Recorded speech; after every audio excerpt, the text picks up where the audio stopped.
Welcome to the Jones Zone, a podcast by Darryl and JJ Jones. Hello, everybody. Welcome to another episode of the Jones Zone. Today, we've got a returning guest, Walt Tamulinas. Walt's going to talk us through what makes a good realtor. Walt being in the business for 50 years or so, if anyone knows, he would know. So tell us, Walt, what makes a good real estate? That's a really good question. I had a partner in San Diego that was a dynamic agent. He was top agent in that market for for decades. And his name was Fred Bradley. And Fred would always say to our sales staff, he would say, show up on time, be nice, and tell the truth.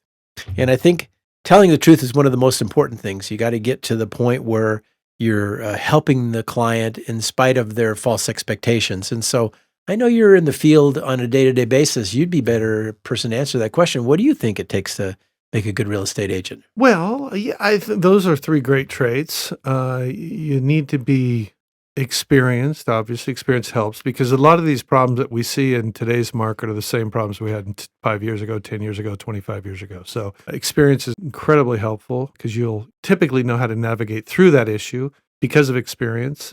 Also, market knowledge. You got to have market knowledge. You really need to, the most important part of any transaction as far as selling a house is the asking price.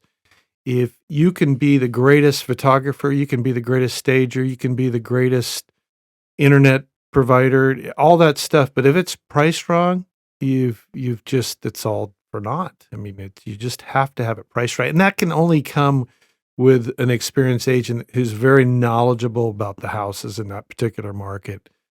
You need to know, for example, if there's a low sell, by golly, maybe it's because that's the one that backs the really busy street next to the gully. So you need to know your market. That's extraordinarily helpful. Photos, of course, you have to have it's better to have a team. I don't know how agents get away with not having a team this day and age. There's so many things that are involved in selling a house that to expect one person to handle every detail is just, you're bound to have things go wrong, frankly. Well, that's interesting. You talk about a team. How does that set you apart from the competition? Let's say you have an agent that's a good agent that has an assistant, and you're competing with them. So how is your team going to make that a better situation? Well, there's a great phrase that a team always outperforms an individual. I think anybody really looks at that phrase and knows it's true.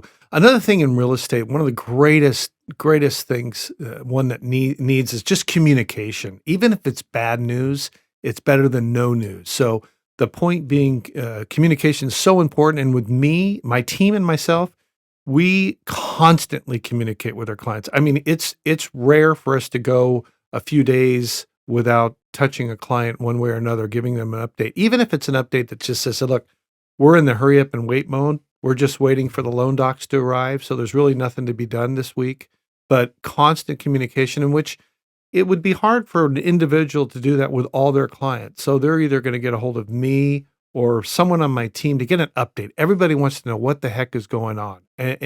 And that will avoid so many issues or problems. Keeping a person, your client, informed is so critical. That's the number one complaint in all real estate surveys across the nation. The number one complaint, our franchise ERA talks about this all the time, is that the agent's not keeping in touch with the client enough. And it seems so simple, and so it is such a critical issue. So it's the number one thing that people complain about. I'm not surprised. In this day and age, it's extremely simple. I mean, I typically will ask the client, how do they like to communicate? And 9 times out of 10, it's text. So oftentimes we'll have a 4 to 5 person text involved, a couple people on my team and the clients, and we're updating. Everybody's informed. Everybody stays up to speed on every set of the whole process. I find that immensely just really, real helpful. And I don't know how anybody could do that with just being one agent. I mean, they've got, obviously, for example, right now, I'm here recording a podcast. I can't be interrupted taking calls. Well,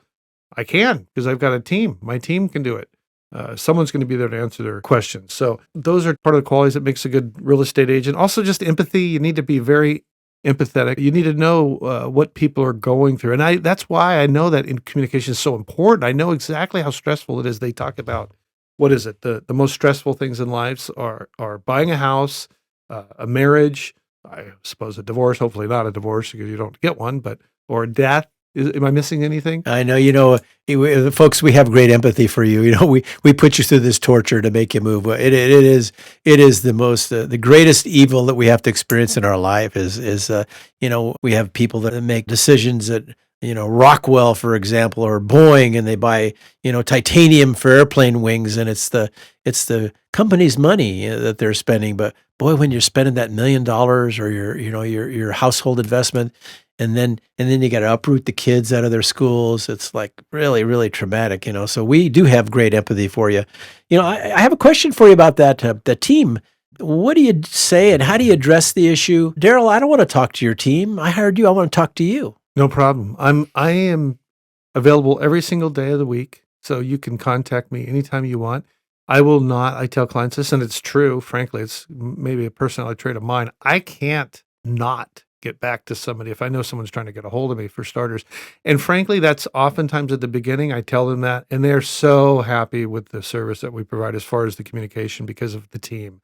So, and I tell them the team is not necessarily there to pawn them off to someone else. It's just the opposite. It's to free up my time so I can handle the important details. So, for example, I'm not delivering flyers or making keys or dropping off lock boxes or things like that. I have a team that can do that so I can focus on the important things. And also the team also helps in showing the property. I mean, we never know when the highest paying buyer is going to want to see the house. And for example, I'll go ahead and use this example now being here at the show. If suppose somebody wants to see the highest paying buyer wants to see a listing of mine. Well, I'm going to have, if I can't show it to them, I'm going to have a half a dozen other people be able to show them to them. So you're saying you've got somebody right now that could show that property while you're doing this vlog. Exactly. And that, in fact, that's one of the points I tell a lot of sellers as far as how to get, one of the ingredients necessary to get top dollar is when someone requests a showing, you need to let them show it because we don't know when the highest paying buyer is going to be coming in. And I, for example, will get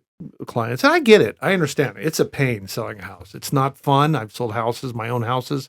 It's not fun. You're going to be inconvenienced, but you got to kind of pick your poison. What's more inconvenient, being showing the house on a Wednesday or your house being on the market for weeks and weeks and months and months? So, for example, I tell them, and this is just true story. I let them know facts. We don't know when the highest paying buyer is going to want to come. Let's say that you only want to show your house on the weekends. Fine, no problem. I let my seller make all the decisions. But I tell them, do you know what that means? And of course, and oftentimes they go, well, my life's going to be easier. And I go, well, okay. 5/7 of the market is not going to make it then. Well, I mean, I get that it's going to be easier because they're not going to be interrupted during the week. But I tell them, look, we don't know when the highest paying buyer is going to be coming. What happens if they want to come in on a Wednesday and they can't see it? They're up Wednesday and Thursday from San Diego. They look at 24 homes in which, unfortunately, you wouldn't allow the showing of your house. So they missed yours. They find another house. They buy it. They don't even realize they would have bought your house if they would have been able to see it. So I always try to explain things to the seller that if it doesn't make sense to them, don't do it. I tell them. And then after I tell them that story, I say, do you still want to just show it on the weekends? And I would say 99 times out of 100, no.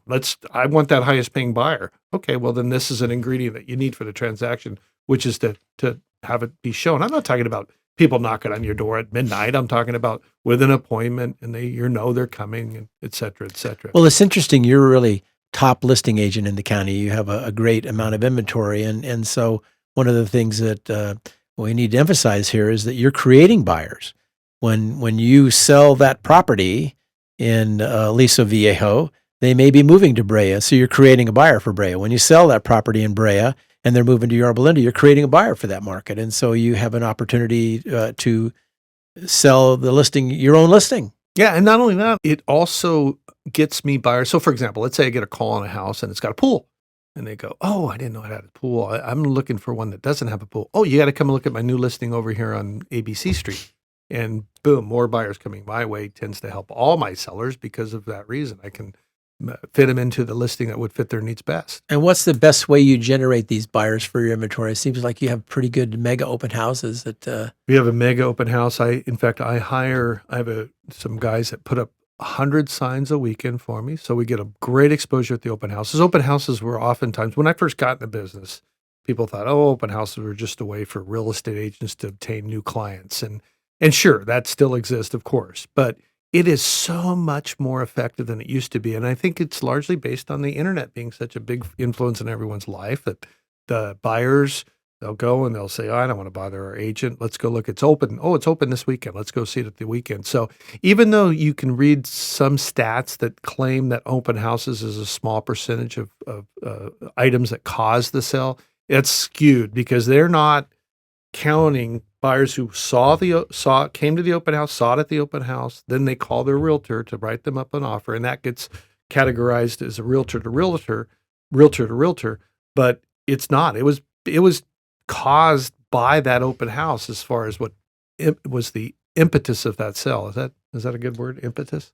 You must all these transactions you do, the hundreds of transactions you do every year. What do you get a feel for? You must track where your source is. Where are these clients coming from? Yeah, right now, an enormous part of my business are people who inherit houses.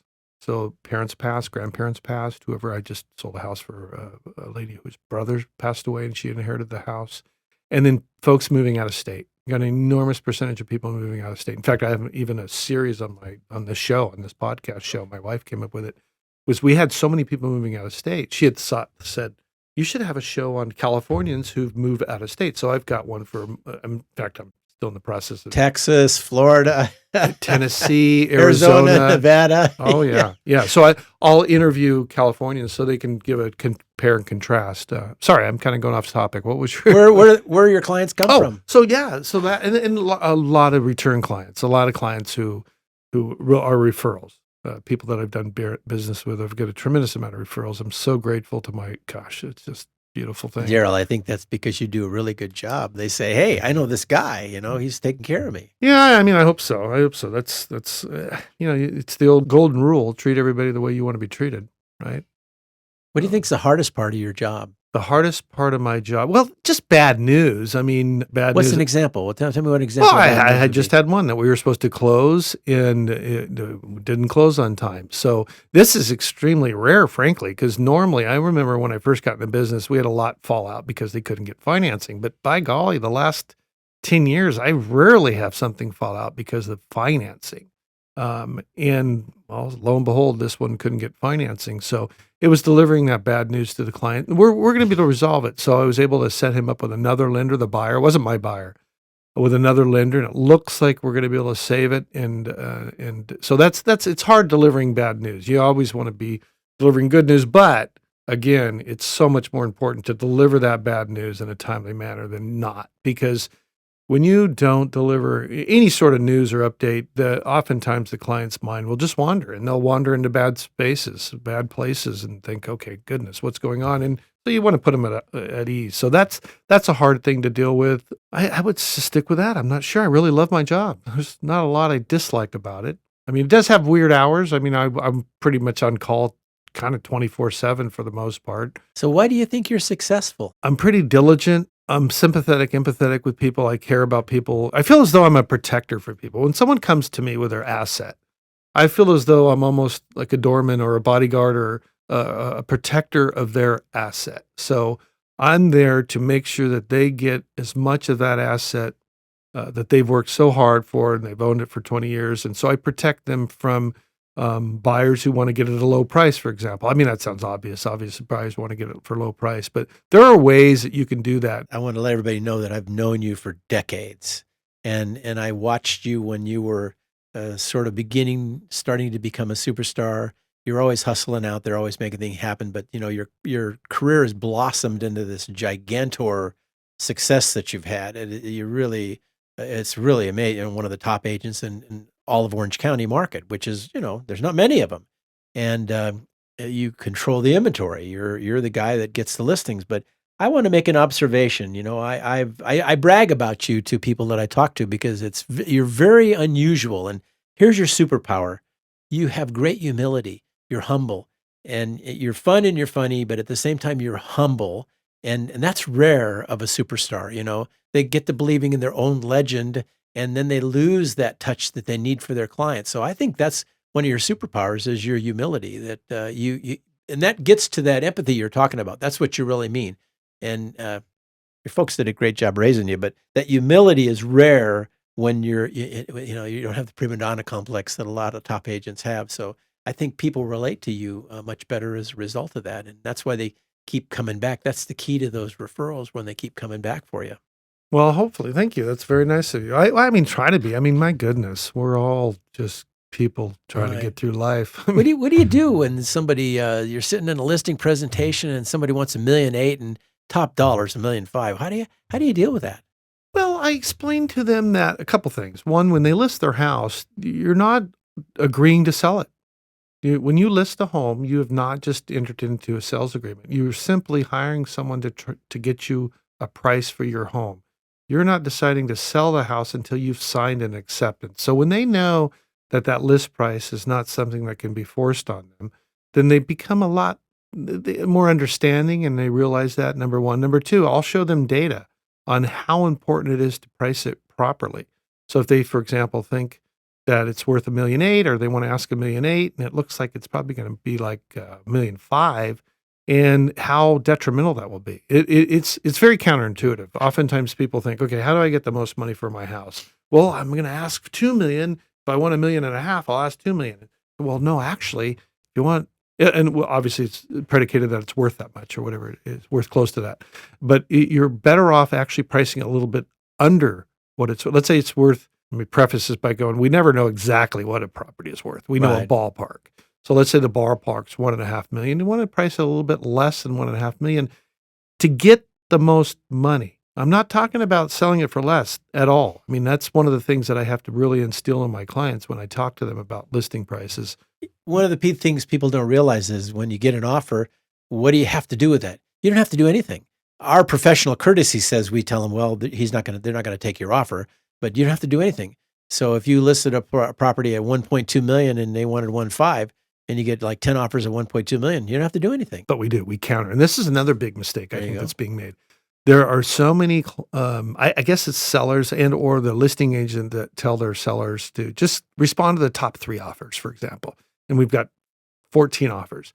The flaw in that thinking is, and this is true because I've gone through it many times, oftentimes the 6th, 7th, 8th initial highest offer who would not get countered in that scenario ends up being your highest paying buyer. So one of the things you want to do is you want to make sure you counter every single buyer. There's no reason not to counter every single buyer, even if it's a contingent buyer that's contingent on selling something or Isn't whatever. that a lot of paperwork, sending everybody those offers? Well, you talked about my team. That's one of the reasons that I can do that is because I have a team. And that's another thing that an individual agent wouldn't be able to do, or at least it would be very challenging to do. Because when I was talking to Dodie, one of my partners, and I was talking to her, what's the most we ever had on one? And she talked about one in Downey. We had 100 offers. Oh my goodness sakes. And every single person got a counteroffer. Poor Dodie, bless her heart. But every single person got a counteroffer. Why? And that you may think that's overboard. No, it's not overboard. That's our job. We're supposed to be getting our client as the best price possible with the best buyer possible. Well, that, and you want to be fair to the buying public too. You don't want anybody to feel like, hey, you didn't think about me, and so if everybody gets the same counteroffer or a counteroffer, at least they can be in the game. That's the irony. Being more fair to the buyers gets your seller a better price. I had this one, I'll give you an example. I had a story where I had a buyer, and we had been this a couple of years ago. The market was extreme seller's market, and I told the buyer they love this house. They're asking $950, and I said, "What do you want to offer? Because you know the market. We've been working together for weeks and weeks and weeks." And they said, "Go over 100,000 over asking." So they're asking $950. We went in with $1,050,000. 100,000 over asking. They were beautiful buyers, 40% down, non-contingent, just gorgeous. Got it to the agent along with their financials, pre-qualification, proof of funds, etc. And the agent verified that she got it. I checked in 2 days later, and she said, "No, yeah, we got it. No response yet." Checked back the next day, and she texts me. She says, "So the seller decided to go with another buyer." My mouth just dropped open. You talked about what do I hate the most is delivering news like that to a buyer. They wrote an offer for 100,000 over asking, and they're not even going to get a response. And what the problem is there is, without us getting a counteroffer, my buyer doesn't have a chance to up their price, or any buyer for that matter doesn't have a chance to up their price. So that advice or that lack of responding to an offer cost that seller what? I don't know, 20,000, 30,000, 50,000, 100,000, 200,000. I'm telling you, in this current market, Wow. that could very much be the case. And we have to rely on that real estate community, all those people that represent buyers and all those people that have other listings. How do you deal with that? With how is your relationship with all these other agents that you're working with? I mean, you got if you got 20 offers on a property, how are you dealing with that? The PR on that. The beautiful part is very, very fairly. You're just fair to all of them, and I tell them that. I tell any agent that calls me and wants to write an offer on a listing of mine, I say, write it up, because they'll always ask me, what is the seller looking for, which always cracks me up because, well, I always tell them, the seller's looking for as much money as possible. Kind of obvious. What's it going to take, Darryl? Yeah. What's the magic number? Yeah, I always get that. So what I tell them is I say, look, write an offer, submit it over to us. You will not get a no. And that's very strategic. That's done on purpose. And the reason why, I want them to write an offer. Their mentality changes once they have something in writing. So once something puts in writing, pen to paper and signs it, They're serious then. They're very serious. So I tell them, write an offer. You will not get a no. You'll either get a yes or a counteroffer. And that may sound like not such a big deal, but it is a big deal because a lot of people are not countering everybody. And by doing that, you get the buyer to hold on, and you explain it to the buyer's agent, and you keep communications filled. I respond to texts from agents. I answer a bunch of calls from agents every single day and texts from agents every single day.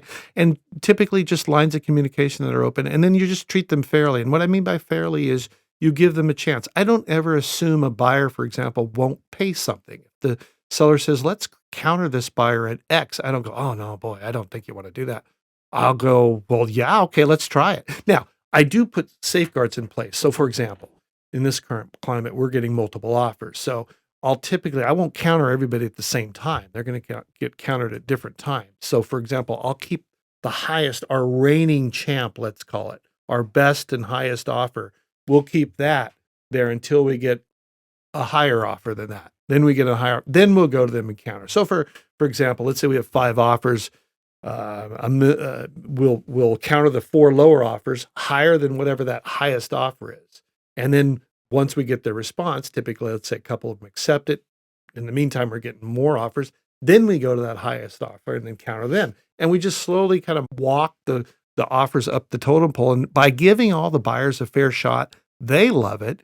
And the sellers love it because that price just climbs higher and higher. And all I'm doing is clearing a path for them to get the highest price possible. I'm not creating a false price or anything like that. I don't have a gun to anyone's head. These buyers are freely choosing to pay that amount for these properties.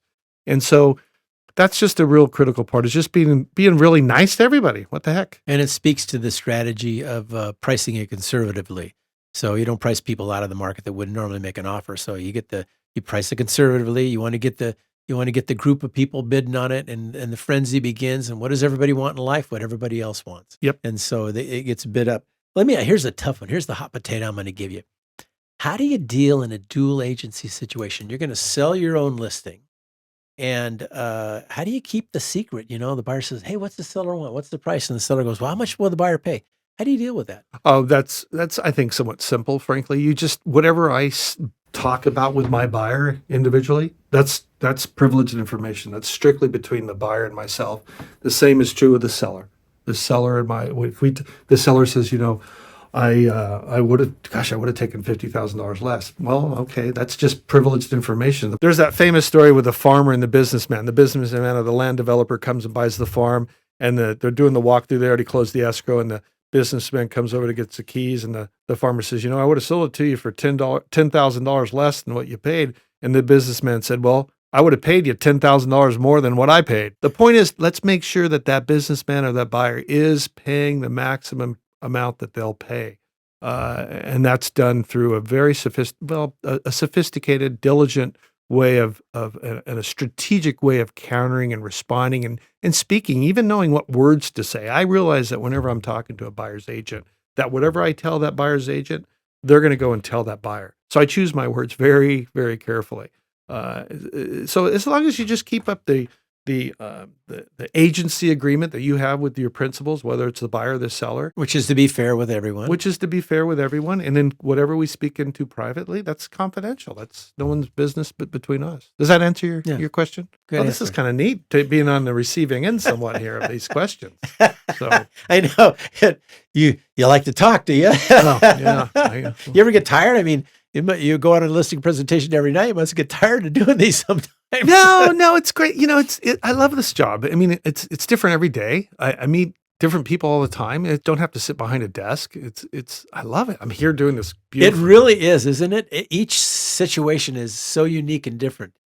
Each family has different motivations. Each property has a different situation. Everybody thinks, well, I've got the best carpet and I've got the best pool, but the truth is they all are different. Oh, Every situation's unique. Every client's unique. yeah, and you just have to respect them. Just show them a lot of respect. I think if you show them the respect, then they're going to show you the respect. Well, I certainly can see why you're successful. I think that, your pricing strategy is amazing because you're always selling properties for well over the asking price. And, I tell clients in this market all the time, I say, don't worry. It's impossible to sell your home too cheap in this market, Well, there is one way. It's funny because I tell people this too, that the way that you sell it too cheap is if you sell it too fast. For example, I'll hear we all have seen advertisements, Be sold in patient. 1 day, sold in Yeah. 2 days. Whenever I say patient. sold in 1 day, this is what I think. I said, oh, so in other words, you sold it for too little. I mean, you don't want to sell it too fast. And now that will change though. The word fast is relevant to the market. So in this market, too fast is less than 10 days to less than a week. In another market, it may be you don't sell it less than 45 days or whatever. And I'm not suggesting that's a hard, fast rule. Obviously, if there's some sort of incredible offer that fits all your clients' needs, et cetera, and they're the boss. My client's the boss of me. I'm not the boss of them. And they want to take it, obviously they take it. But you don't want to sell too fast. So you just want to make sure you respond to everybody and be there to show the house. It's just a host of different things. I don't know if I answered your question. You did, and it's amazing commentary that you've made. I keep thinking of this. What my mentor taught me many decades ago. He said, "Attitude is everything," and I could just see how that exudes from you, and why people are magnet to why they want to be with you because you have a great attitude about everything, about the competition, about the clients and their unique needs, about the empathy and knowing that you're putting them through this disaster called moving, Yeah. which, folks, we understand. It's a bad part of what happens, but congratulations on your success. And you're the embodiment of that thing he used to tell me all the time. And that is attitude is everything. Well, thank you. Thank you for that. Well, Walt, thank you. That was interesting because usually I'm giving all the questions. You gave a lot of questions. I kind of like that. I have been a host on other Let's podcasts. do that again. Or a guest, I should say. No, we'll absolutely do it again. Okay, well, thank you, everybody, for tuning into this episode of The Jones Zone and with our guest, Walt Temulinas. So share that with any friends or family that you think may find that useful. Thank you.